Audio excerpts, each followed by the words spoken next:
Bonjour à toutes et à tous. Je m'appelle Dia Mustafa, je suis team leader de l'équipe NAQ Centrale Nantes.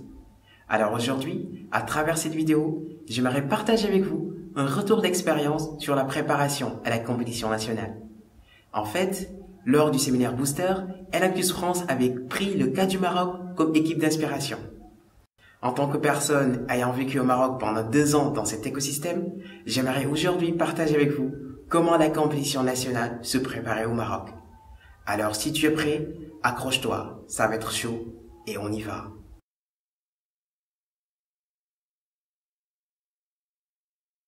J'aimerais vous dire que c'est un travail qui n'est pas du tout facile. C'est pas impossible, mais ça demande du temps, de la patience et l'implication de tous. Et cela commence par des prises de vidéos et de photos partout où vous allez. Réunions, apéros, événements, rencontres de bénéficiaires, ventes, rencontres de partenaires, tout ce que vous faites en liaison avec votre projet doit être mémorisé et mis quelque part parce que le jour où vous allez confectionner votre présentation visuelle, ce sont ces photos et ces vidéos qui vont sauver la vie. Il va falloir choisir l'équipe présentatrice. Le mieux, c'est d'avoir 4 personnes. Sinon, un autre chiffre, mais qui ne soit pas impair. Parce que le jour J, si vous vous retrouvez devant un écran qui est au centre, votre positionnement risque de ne pas être très symétrique. Pas du tout même, je dirais. Alors donc, du mieux, c'est d'avoir 4 personnes pour que vous soyez vraiment symétrique sur le strat. Et ces 4 personnes, nous, on les choisissait de manière transparente. On évitait notre CCP, on donnait un petit speech aux candidats qui veulent représenter l'équipe. Ils présentent devant ce jury d'experts qui va après nous dire telle et telle personne est capable de représenter l'équipe. Et donc, ça se fait d'une manière transparente et surtout, pas de chiffres impairs. Une fois l'équipe présentatrice choisie, c'est le moment de penser à un scénario de présentation. Ah oui, c'est comme un film.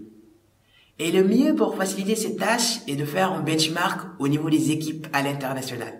Et surtout les grandes équipes, comme les États-Unis, le Canada, l'Allemagne, le Maroc et l'Angleterre par exemple, et d'avoir une idée globale de comment vous voulez présenter votre travail. Par la suite, réunissez-vous dans une session de brainstorming pour définir de votre manière votre scénario de présentation. Ah oui, c'est important. C'est comme un film. C'est votre travail, vous devez le défendre.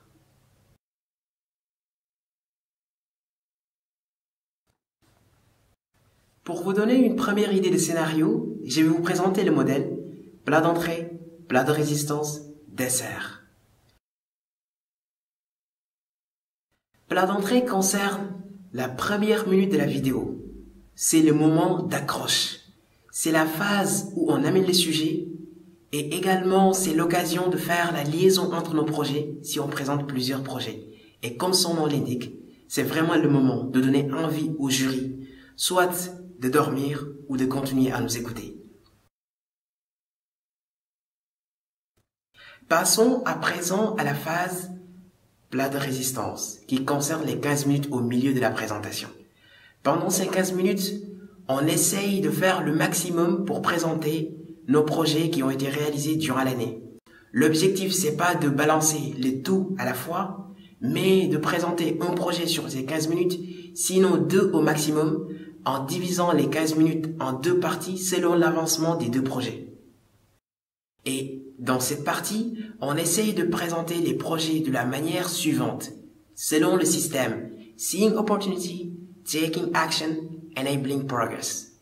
Seeing Opportunity, c'est-à-dire étude des besoins.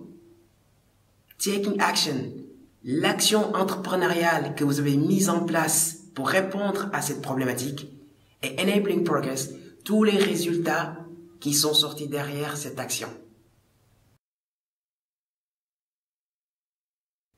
Passons à présent à la dernière partie, l'instant dessert, la dernière minute de la vidéo. C'est vraiment dans cette minute-là où vous faites une synthèse générale de ce que les jurys devraient retenir de votre présentation. Une synthèse de l'activité que vous avez menée pendant une année. Une synthèse de votre motivation annuelle. Une synthèse de de l'énergie que vous avez emmagasinée pendant toute cette année, ces efforts, ces nuits blanches. C'est vraiment le moment où vous allez faire les shows. C'est le moment de lâcher prise. C'est le moment de se faire entendre. C'est vraiment un moment solennel.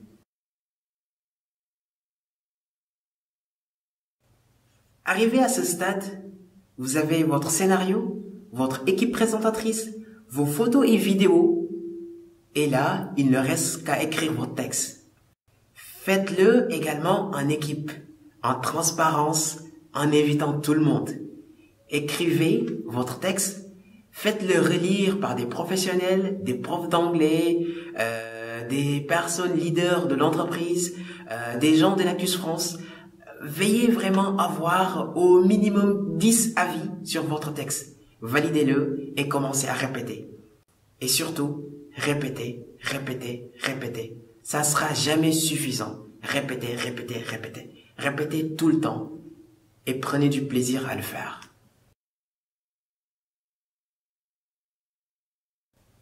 Le jour J, il ne reste qu'à être là, bien habillé, en pleine confiance. C'est pas, des fois on a peur, mais c'est pas grave.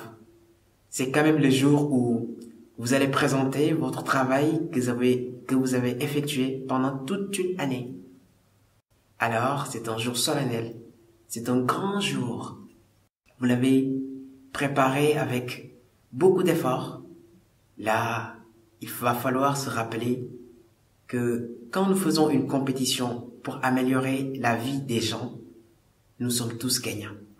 Quel que soit le résultat, we all win.